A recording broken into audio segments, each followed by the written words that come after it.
नमस्कार. तर आज आम्ही गेलो होतो कृषी प्रदर्शन बघायला बारामतीला आणि हे कृषी प्रदर्शन प्रत्येक शेतकरी बंधूंनी तर बघितलंच पाहिजे आणि जर तुम्ही बघितलं नसेल तर हा व्हिडिओ तुमच्यासाठी. आतमध्ये एंट्री करण्याआधी तुम्हाला पास घ्यावा लागतो. त्याची फी आहे 60 रुपये. आतमध्ये एंट्री केली की काही फळांची मांडणी बघायला मिळते जी की खूप अट्रॅक्टिव्ह दिसते. त्यानंतर हे आहे पॉली हाऊस. यामध्ये वेगवेगळ्या प्रकारचे ऑर्किड, जरबेरा, स्ट्रॉबेरी अशी विविध प्रकारची तुम्हाला शेती बघायला मिळेल.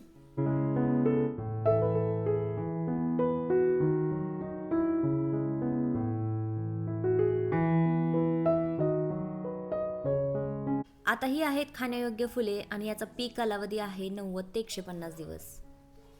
आता इथं स्ट्रॉबेरीची लागवड केली आहे. व्हर्टिकल गार्डनिंग पद्धतीने त्यांनी स्ट्रॉबेरीची शेती केली आहे. या पिकाचं नाव आहे ब्रुसेल स्प्राउट आणि एकाच झाडाला 40 ते 50 अशी ती फळं येतात. आणि तुम्ही बघू शकता या पिकाची त्यांनी किती प्रमाणात शेती केली आहे. ही आहेत प्लास्टिक टनेल शिवाय प्लस कलमी वांगी आणि तुम्ही एकदा वांग बघा, एकाच वांग्यात अख्खं घर जेवून निघेल इतकं मोठं आहे. आता मी पहिल्यांदाच बघितलं एका झाडाला बटाटा आणि टोमॅटो. आता तुम्ही कधी बघितलं असेल ना तर मला कमेंटमध्ये नक्की सांगा. त्याच्या साईडला कलम न केलेली मिरची आहे आणि हे बघा इथं तुम्हाला दिसेल की खाली बटाटा आहे आणि वरती टोमॅटो. ही आहे फिरत्या चाकावरील मातीविना शेती. यामुळे जास्त स्पेस पण नाही लागत आणि रोटेटिंग व्हीलवरती त्यांनी हायड्रोफोनिक शेती केलेली आहे जे की खूप युनिक आहे. त्याच्याच बाजूला संत पाण्यातील हायड्रोफोनिक शेती बघायला मिळेल तुम्हाला आणि शेतकऱ्यांना मिळणाऱ्या इटलीतील यंत्रणा, आधुनिक बीज रोपण यंत्रणा वापरून त्यांनी ही रोपे तयार केलेली आहेत आणि या रोपांची लहान बाळासारखी काळजी घेतली जाते आणि तुम्हाला वेगवेगळ्या प्रकारची फुलंसुद्धा इथं बघायला मिळणार आहेत.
या ठिकाणी भरपूर असे खाण्याचे स्टॉल सुद्धा होते. पाणीपुरी, भेळ, इडली, डोसा, पावभाजी, थालीपीठ, बिर्याणी म्हणजे व्हेज नॉनव्हेज असे दोन्ही प्रकारचे खाण्याचे तिथं सोय होती.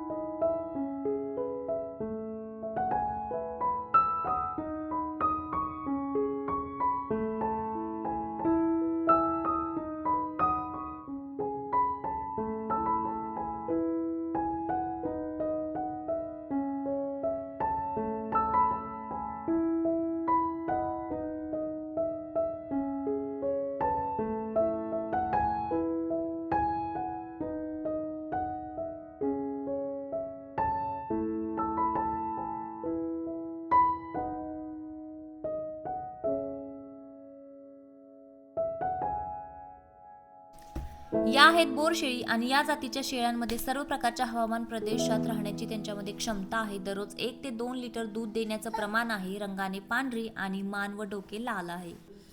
चला भेटूया नेक्स्ट ब्लॉगमध्ये आणि हा व्हिडिओ तुम्हाला कसा वाटला मला कमेंट करून नक्की सांगा. बाय.